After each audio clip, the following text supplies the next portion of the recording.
Greetings, ladies and gents, and welcome to today's edition of Read TFOS, where I take old stories I've narrated and update into modern audio standards.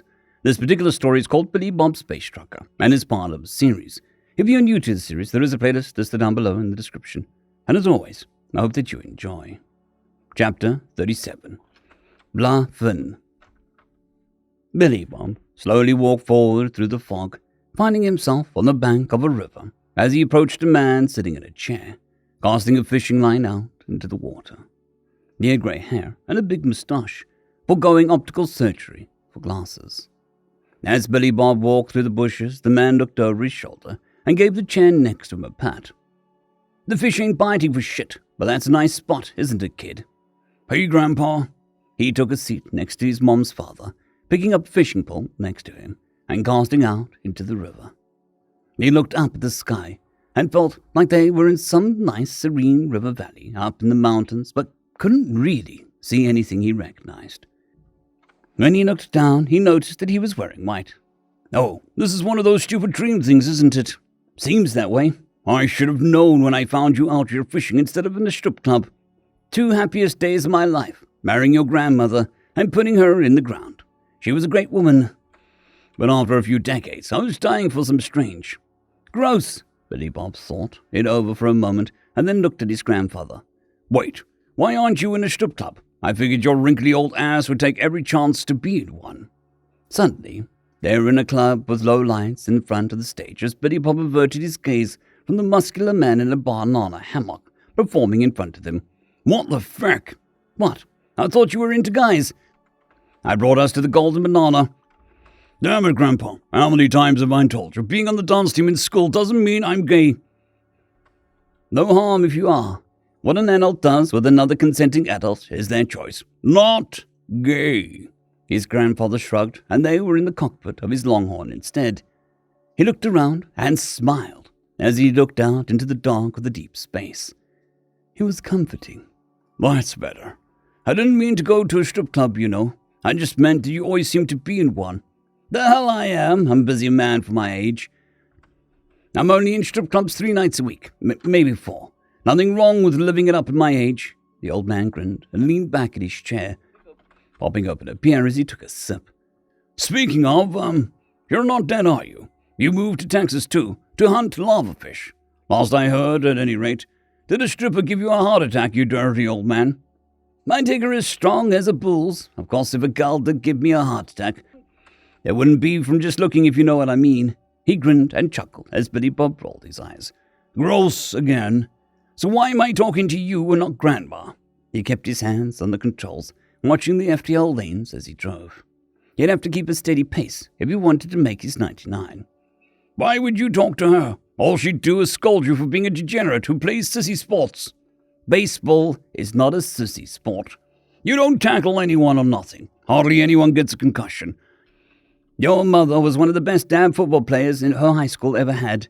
She's got bigger balls than most men, including your no-good father.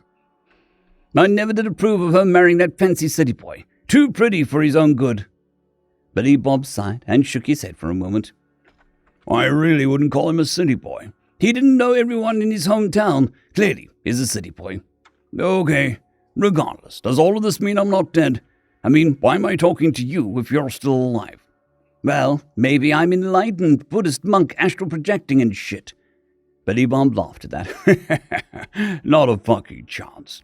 When I asked you what you thought about reincarnation that one time and past lives, you told me you must have been a fucking saint before to get born in America, and you wanted to live it up and sin your brains out."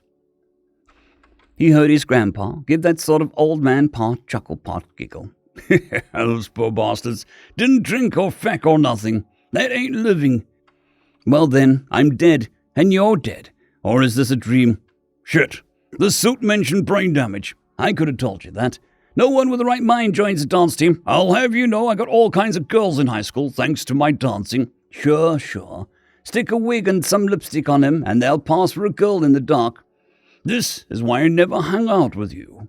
The old man shrugged and then held out a beer for Billy Bob, who popped it open and took a heavy sip while still keeping an eye on the FTL lanes. "So, am I supposed to learn something?" "My girl taught you everything I taught her, so hell if I know. Maybe this is to teach you not to get fecked up so much and learn how to fight properly. He took another sip of beer and let out a belch. I know how to fight, Grandpa. Billy Bob sighed for a moment. That's not what your brother said. What? T-Rex, my brother who's built like a fracking tank. The same brother who is a Special Forces legend. The same brother who entered the bull riding competition in high school and was disqualified for punching his bull in the face after tossing him off and knocking it out. That guy says I can't fight, yeah. When you ask that guy if I can't fight, he's going to say no. He's my fucking brother on top of all of that crap, Billy Bob snorted. I just wanted to fly things. Hey, the damn Space Force. I was sure that you were gay when you became a pilot. They're not gay. He paused and thought back on his career with Space Force and the volleyball courts in basic. Well, not all gay. He paused for a moment and then looked over to his grandfather. Wait, were you hoping I was gay? The old man shrugged. I figured your sister's a dyke. Might as well have a gay grandson too, to even it out.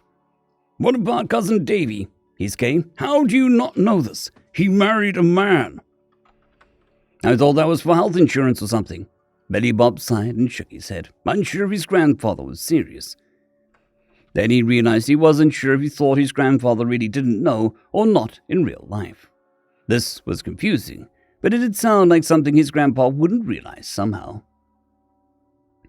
So, am I supposed to talk to you and then figure out if I want to live or die or crap? Fact if I know, you probably have vegetable in some hospital or brain dead and crap. God, I hope not. His grandpa shrugged and took another sip of his beer before pointing out the window. You're too close to that guy. Hey, who's the pilot here? I'm fine. The next system stop isn't for half a light year. He won't be getting off for a while, even if he stops there. His grandfather shrugged. So, if you aren't queer, as a $3 bill, how come you don't got kids? 'Cause I'm a man of the FTL lanes. I like moving and traveling and crap. I don't want to settle down yet. I'm only in my 20s after all. Pretty late 20s. Soon you'll be too old. Having kids in your 30s is not old. Billy Bob shook his head and drank more of his beer. His grandpa finished his off and then got out of his seat to go back and get another one. Anyway, I don't think I'll be having kids. I like a girl, but she's a Xeno. Oh, a Xeno lover. That makes sense. If it wasn't guys, it would be Xenos. Is it a she Xeno and not a he Xeno? Yes. She got nice tits? Jesus Christ, Grandpa. What? I can totally understand if she's got a big rack. Or like 3, or 4. Hell, maybe even 6 big ones. Show me a Xeno with half a dozen big old bazongas. I might as well suffocate to death. I need to hear exactly 0% of this, Billy Bob said, as he slowly shook his head and rubbed his face in disbelief. The sort of disbelief when an older relative does something horrible. But for some reason you can't just call them out on it, for reasons you don't quite understand, so you can't believe it. How the hell do you think you got here, kid? I fecked your grandmother. At some point she crapped out a bunch of kids, one of which was your mom. At this point, Billy Bob was loudly speaking gibberish to try and drown out his grandfather. She went against my wishes and fecked your dad, and obviously they boned quite a bit, 'cause you're in the middle of 5. You do know that old people still have sex, right? I swear to God, old man, if you don't stop right there, I'll toss you out the airlock. You can't tell me that when you're my age, you wanted to hear this shit from your grandfather. He glared at his grandpa for a moment, and the old man thought it over before shrugging. Yeah, probably not. They sat quietly for a while as Billy Bob drove through space lanes, before suddenly realizing something. Wait, why am I driving? This isn't real. I still don't know if I'm dead or alive, or in a coma or what. He looked back over to his grandfather and back out, still working as if driving mattered, since he wasn't sure what was going on. What are we even doing here? Who knows? Probably just your last brain cells either dying or getting back to work. Let you talk things through with yourself. Learn things. I didn't learn shit. There you go. That's the spirit. You never did tell me if your Xeno girl's got nice tits. Stop. Fine. Gonna have kids with her. She's a Xeno. Well, have you tried? No. But we're different species. This isn't Star Trek where somehow everyone's a human with different paint and they can all apparently interbreed. I'll be lucky if I get out of sex with my hide intact. Ah, A real scratcher, huh? Sounds like my kind of girl. Either way, you should at least try having kids with her. Because trying is the fun part. Having kids is really overrated. And if it doesn't work, just keep trying. Is that my takeaway from this? Sure.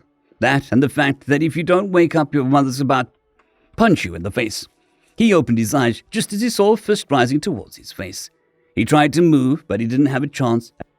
He caught the blow to his red cheek, making his teeth click as the blow turned his head to the side. Oh, fuck! He really wasn't aware of much else around him, but he could see white walls and people in scrubs as his mother standing over him. What's your name? What? He started to reach up to clutch his face, but the pain was receding faster than he expected. She grabbed his shoulders and began to shake him physically. What's your name? Jesus Christ, Mom! You know my name. It's Billy Bob, Space Trucker. He was sitting up now, rubbing his face as he looked around the room. His mom was in her garrison uniform, and obviously not in a power suit, or she would have killed him with that punch. Even so, he was a little surprised how much the blow had initially hurt. There were a few docs, or nurses, or whatever medical people around staring at him, and her looking surprised. He was hooked up to some machines, and had IVs of blue-purple stuff leading into his arm. He'd been dreaming about something. He didn't remember what. How was that for, Mom? These wussies told me that you needed time and may never come out of your coma, and if you did, there would be a chance that you had brain damage and not remember your name. I told them that was crap, and I'd prove it. So you punched me in the face? It worked, didn't it? He'd long ago learned. It was better to not point out to his mother that some solutions didn't require hitting people. You did strike a superior officer, you know, he muttered, as he tried to figure out how the rest of him was feeling. He was sore, pretty much everywhere, especially his face after that. Superior officer, lardy fecking da. You might outrank me, but you're not superior to Major Mary Sue. She gave him a whack upside the head for giving her lip, and he grumbled, but was smart enough to keep those grumbles indistinct murmurs. One of the doctors, he assumed, stepped forward. So, do you feel all right? I feel sore. Do you remember how you got here? Do you mean in the philosophical sense, or in the sense that I got fecked up in a fight in front of a Xeno Capital Tower thing? Interesting. You seem to handle the biogel much better than the others. What? Isn't it supposed to work on everyone? He asked and glanced around. We're still trying to figure out how it works, but humans aren't entirely compatible without issue. Apparently it works best when you're very seriously injured, but if you only have minor wounds, it acts funny. Betty Bob snorted. Guess it's a good thing I keep having major wounds, huh? Yeah, they fecked you up good. That was for his mom, which made him roll his eyes. Thanks, Mom. If I'd been there, you could bet your ass things would have gone better. Yes, Mom. I guess you're not as much of a complete feck-up like I figured you were. He sighed for a moment. Glad I could lessen your disappointment. What? I was never disappointed. You know I love you and your brothers and sisters all. It's just that you joined the Space Force and were a pilot and then a space trucker. I was worried that you'd never live up to the family name. He laughed at that. Thanks, Mom. I guess it's true, with a last name like... The door opened up as he saw Stevie Ray lean in. Sup, Booger Blaster? Hey, Snot Wrangler. That starts with a W, no? We didn't know as kids, so it still counts. What are you doing here? Where the hell are we anyway? He looked around at the doctors or nurses or whoever backed up to let his younger brother slip in and get closer to the bed. Gemini, his mom said. Crap, that's quite a ways from the capital world. How long was I out? Couple weeks, his brother said. What's going on with the war? How did I get here? The USS Predator was in system when you started the assault. They got to the capital shortly after your apparent last stand. Some bird commander used the last of his biogel to get you stable. Then that diplomat killed a few remaining ceremonial guards around the place. When the Archangels landed, they found only minimal resistance in the area, apparently. They seized the tower and got you and the birds out. Nice job with the flag, by the way. Apparently, you crazy fecks had killed most of the crabs and fish in the capital crater thing. The Archangels got the now-friendly Xenos to evac the crater and then destroyed with the grav generator, so we actually still hold the crater. He nodded slowly as his mom told him what happened. Wait, still hold it? Shouldn't the war be over? She laughed at that and shook her head. Heck no. Remember the only races that had a real military were the crabs, the fish, and those lizard-fly things? Blackos, Betty Bob said as she shrugged. Well, the member races all pulled out of the alliance, but their military is still intact. The crabs retreated from Bastion, but there's still a war going on. The Fleckers or whatever are good at fighting the other races, and they can't fight us, so they're trying to start putting those closest to them. This is a fight to the death. No one's surrendering. But now all their supply routes are in chaos. Lots of contested territory. It's a giant mess-up. Then it'll help us out to be sure. But things aren't going away overnight. What happened to the Libertonians? The ones who survived, you mean? They're alive. The one who patched you up got pretty messed up. They were dropped off on their home planet on the way here. The diplomat one wanted to stay with you, but her people wouldn't allow her to go. His mom shrugged. The ship I was on is now defunct. While waiting for reassignment, they were bringing you back in, so they gave me control of your Longhorn, Stevie Ray said. What the feck? Don't they know you're a horrible pilot? Bite me, dickbag. Come here, and I will. He opened his mouth and leaned towards his brother, who laughed and just shoved him back against the raised bed. Crap, you're lucky I'm so weak right now. He did feel rather tired, but that was preferable to being dead, so he didn't complain. Who else is here? It's just us, Stevie Ray said. Mom complained about being pulled off the line, but they told her she'd get 2 weeks before they started advancing again anyway. I'm pretty happy with my new posting. Teddy is off killing Xenos wherever. Mary Jane is supposedly leading some ghost squad on a planet where she's using trained crabs as mounts. What the fuck? Yeah, but that's MJ, and you know it. Betty Bob nodded after thinking about it for a moment. Jackie, Jill, and Dad are still on Bastion helping rebuild until the front starts moving again. So, what's the plan? You heal up, and we send you back to Earth so President Crusher can pin a medal on you. That's President Cross, Stevie Ray, his mother corrected. Billy Bob was shaking his head. No. I gotta go see the Libertonians. He swung his feet off the bed and started to stand, only to nearly collapse as Stevie Ray had to catch him. Christ, Billy Bob, there's a reason you hooked up to all this shit. You spent a couple weeks comatose, muscle atrophy and all that. Billy Bob panted a bit, feeling sweaty and tired from his ill-fated attempt to stand up. Okay, get me a wheelchair then. The doctors were approaching once more. That is not advised at all. We'd like to monitor you for another week. Not to mention, you need the stew biogel dispenser hooked up to you to keep healing you properly. I can't stress how close to dying you've been this whole time. Stevie Ray, can you hook one of those things up to the Longhorn? I guess. Well, as a colonel, I order you to get to it. He pointed at his mom. Major, I order you to get me a wheelchair, and if anyone tries to stop us, you clock 'em good. His mother laughed. Ha! There we go. Now you're living up to the name. The doctors began to panic as Billy Bob and the clan staged a breakout of the hospital. No one was sure what to do in trying to stop a highly decorated Special Forces major, and her son, who was a colonel, and soon to be also highly decorated one at that. So soon enough, Stevie Ray was wheeling Billy Bob into the back of his Longhorn, while their mom kept the soldiers at bay with a large wrench. Stomper! Billy Bob cried out with a smile as the multi-legged fox ran up to him once Stevie Ray brought him on board. The creature lived up to his name, stomping around the wheelchair as Billy Bob rubbed his head, turning to wave to his mother as he saw her out the back hatch when it started to close as Stevie Ray got them in the air. They ignored the demands from the brass to return to the hospital, and Stevie Ray had hooked up the dispenser in the main cabin for Billy Bob, so they were all set. Mittens provided him plenty of company as he sat around heating up. The FTL lanes around human space had been reactivated since the remaining Council forces had all pulled back to their own territory, but it was still slow going with the war on. It took them 5 days to get from Gemini to the Libertonian homeworld. They were still skirmishing with crabs in the space between their planets in the system, but neither side had moved much.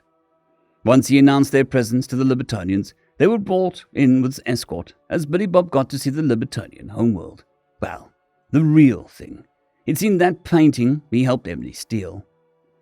Lots of the mountains over gorgeous-looking river valleys, but he wasn't sure what the gas in the bottoms of the valleys were. They seemed like building cities up on top of the mountains, and he saw plenty of them flying around as they landed near a big city he figured was their capital. He wondered how long it would take him to get hold of Emily. She was probably stuck in some sort of boring meeting or debrief or something. He walked to the airlock of the Longhorn, moving around slowly but surely, since he had a few days of steady biogel and Earth standard gravity to get his muscles working again. Then he opened the hatch. Emily was right in front of him. Ah! She jumped up with a big smile. Billy Bob! But as she crossed the threshold, she was hit with a heavier gravity and dropped heavy against him, knocking him back as he hit the floor of the cabin with a heavy thud, feeling a crack as pain spiked through his skull. "Fuck!" he whimpered as she looked down at him. "Oh no, not again." Stevie Ray was moving back and quickly lowered the gravity for her as she got up off Billy Bob. "Jesus, lady!" He helped Billy Bob up, sitting him down on the chair they'd set next to the biogel dispenser, quickly sticking the tube back into his arm. "You'd think the two of you were an item the way you jumped on this guy." Stevie Ray laughed at that and then looked at Emily, who was glancing away, then over at Billy Bob, who was smiling. "So that's why you rushed to get you. Ah, well, I'll go see what's around here then." He passed Emily and closed the airlock behind him. Emily looked at Billy Bob and then laughed. "I can't stop hurting you, can I?" "Doesn't seem that way." He rubbed the back of his head gingerly, feeling better as the biogel was released into his body. "I'm just so happy to see you. I can't tell you how worried I was back at the Capitol when I found you outside." She climbed up onto his lap as he blinked up at her, a little surprised, but in no position to stop her. She was wearing a black vest, that usual tuft of feathers covering up the area he still expected to find cleavage. The survival suit was gone, but she was wearing those special gloves, thankfully, and her lower body was clad in black pants that still reminded him of bell-bottoms. Had to make room for those talons, he guessed. She rubbed her two upper hands along his face, her lower hands against his chest as he arched a brow. "You seem frisky." "I am. And it seems to me you're currently hooked up to a machine that pumps you full of biogel as needed. Isn't that the case?" He looked up over his head at the dispenser and then back at her. "Yes, that's true." "Well, you were worried about what might happen, and now in case anything goes wrong, you're already set." He blinked and slowly arched his brow. She shifted on his lap a bit, hands moving to open his shirt already. "Shouldn't we be worried about my brother?" "You saw him. He's giving us our space. Who else knows you're here?" He thought it over for a moment and then slowly shrugged. "I guess this is probably the best time for it." She laughed at that and nodded. "Plus, I've really missed you." He laughed at that, hands moving up to rub along her sides. "Well, shit. I guess since I'm already healing, this couldn't possibly make things worse." She giggled at that and leaned in to give his neck a nip as he gasped, the biogel starting to pump a little faster. About 5 minutes later, neither of them was expecting the airlock to open up as they heard Billy Ray.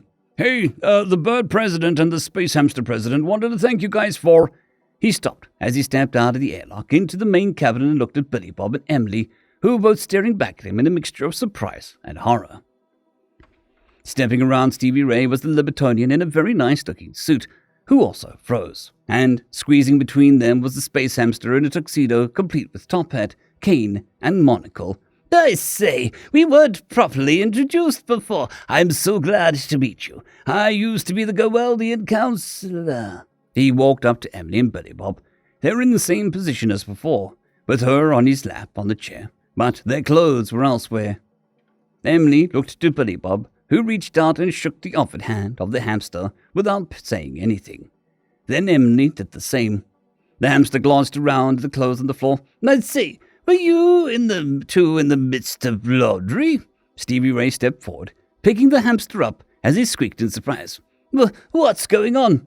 "Sorry, Mr. Prime Hamster, they're just, stuff."